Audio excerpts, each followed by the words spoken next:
একজন নিম্নমানের জান্নাতি, মানে সবচেয়ে শেষের দিকে যারা জান্নাতে যাবে তাদের সাথেই দুজন করে হুরুন আইন, আহাল পরিবার তো আছেই, গিলমান পানপাত্র নিয়ে চারপাশে ঘোরাফেরা করবে। জান্নাত মানে কি? যেখানে যা ইচ্ছা তাই করা যাবে, বলার কেউ নাই, বাধা দেওয়ার কেউ নাই, সেখানে কোনো মৃত্যু নাই, সেখানে কোনো অহেতুক কথাবার্তাও নাই, কোনো গাল গল্প নাই, কোনো মিথ্যা নাই, কষ্টের ক্লেশ মাত্র নাই। থুতু ফেলতে হবে না।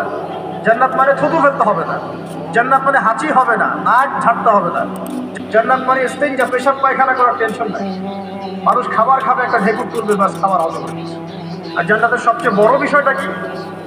আল্লাহ পাককে আমরা এই চোখ দিয়ে দেখতে পারবো ইনশাআল্লাহ। আর তার সমকক্ষ একটা বিষয় হচ্ছে, আল্লাহ পাক বলে দিবেন, তোমাদের সবার উপর সন্তুষ্ট হয়ে গেলাম, যাও কোনোদিন অসন্তুষ্ট হবে।